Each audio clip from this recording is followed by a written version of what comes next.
ದಕ್ಷ ಲೋಕಾಯುಕ್ತ ಅಧಿಕಾರಿಗಳ ಕೈಗೆ red hand ಆಗಿ ಲಂಚ ಸ್ವೀಕರಿಸುವಾಗಲೇ ಶಾಸಕ ಡಾಕ್ಟರ್ ಚಂದ್ರು ಲಮಾಣಿ ಅವರು ಸಿಕ್ಕಿಬಿದ್ದಿದ್ದಾರೆ.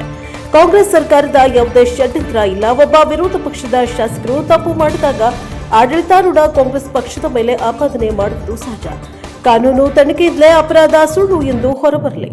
ಕಾಂಗ್ರೆಸ್ ಸರ್ಕಾರ ಯಾವುದೇ ಷಡ್ಯಂತ್ರ ಮಾಡುವ ಪಕ್ಷವಲ್ಲ ಎಂದು ಗದಗ ಹಾವೇರಿ ಲೋಕಸಭಾ ಪರಾಜಿತ ಕಾಂಗ್ರೆಸ್ ಅಭ್ಯರ್ಥಿ ಆನಂದ ಸ್ವಾಮಿ ಗಡ್ಡದೇವರ ಮಠ ಅವರು ನಮ್ಮ ಎನ್ಕೆಎಸ್ ಟಿವಿ4 ಮುಖಾಂತರ ಹೇಳಿಕೆಯನ್ನ ನೀಡಿದ್ದಾರೆ.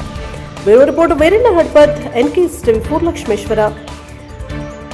ಇದರ ಲೋಕಾಯುಕ್ತರ ದಾಳಿಗೆ ಮಾನ್ಯ ಶಿರಟ್ಟಿ ಶಾಸಕರು ದಾಳಿಯಾಗಿ ಒಂದು ಬಂಧನ ಆಗಿದ್ದಾರೆ. ಅದರ ಬಗ್ಗೆ ತಾವು ಏನು ಹೇಳಕ್ಕೆ ಬಯಸ್ತೀರಿ? ಲೋಕಾಯುಕ್ತ ಒಂದು ಸಂಸ್ಥೆ, ಅದು ಸ್ವತಂತ್ರವಾದ ಸಂಸ್ಥೆ.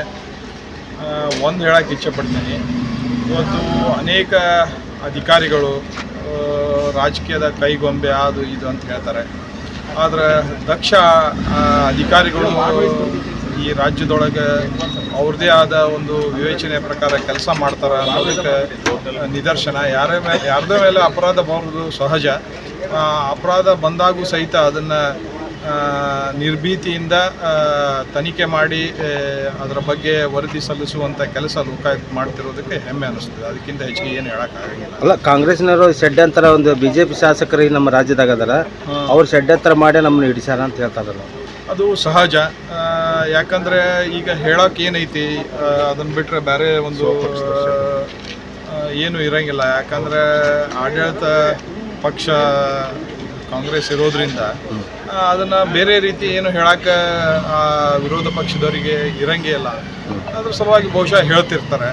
ಆದರೆ ಇಷ್ಟು ಮಾತ್ರ ಹೇಳ್ತೀನಿ, ಅವತ್ತಿನ ದಿವಸ ನಾನು ಅನೇಕ ಒಂದು ವಿಚಾರಗಳನ್ನ TV ಮಾಧ್ಯಮದ ಪ್ರಕಾರ ನೋಡಿದೆ. ಷಡ್ಯಂತ್ರ ಷಡ್ಯಂತ್ರ ಷಡ್ಯಂತ್ರ ಅಂತಿರ್ತಾರೆ. ಆದರೆ ಷಡ್ಯಂತ್ರ ಅಂತ ಹೆಂಗೆ ಹೇಳೋಕ್ಕಾಗ್ತೈತಿ? ಯಾಕಂದರೆ ಷಡ್ಯಂತ್ರ ಮಾಡುವಂಥ ರಾಜಕಾರಣ ಅಂತೂ ಇವತ್ತು ಕಾಂಗ್ರೆಸ್ದ ಯಾವ ನಾಯಕರು ಮಾಡೋಂಗಿಲ್ಲ. ಎಲ್ಲರನ್ನೂ ಒಟ್ಟಿಗೆ ತಗೊಂಡು ಎಲ್ಲರಿಗೂ ಸಮಪಾಲು ಸಮಬಾಳು ಅನ್ನೋದನ್ನು ಮಾಡುವಂಥ ಪಕ್ಷ ಯಾವ್ದಾರ ಐತಂದ್ರೆ ಕಾಂಗ್ರೆಸ್ ಪಕ್ಷ. ಇದರ ಆ ಸಿದ್ಧಾಂತದೊಳಗೆ ಕಾಂಗ್ರೆಸ್ ಪಕ್ಷದ ನಾಯಕರು ಕಾರ್ಯಕರ್ತರು ಕೆಲಸ ಮಾಡ್ತಿರುವಾಗ ಇಂಥ ಆರೋಪಗಳ ಬಗ್ಗೆ ನಾವು ಹೆಚ್ಚಿಗೆ ಹೇಳೋಕ್ಕಾಗಂಗಿಲ್ಲ. ಅದ್ರ ಬಗ್ಗೆ ಏನು ಹೇಳಿ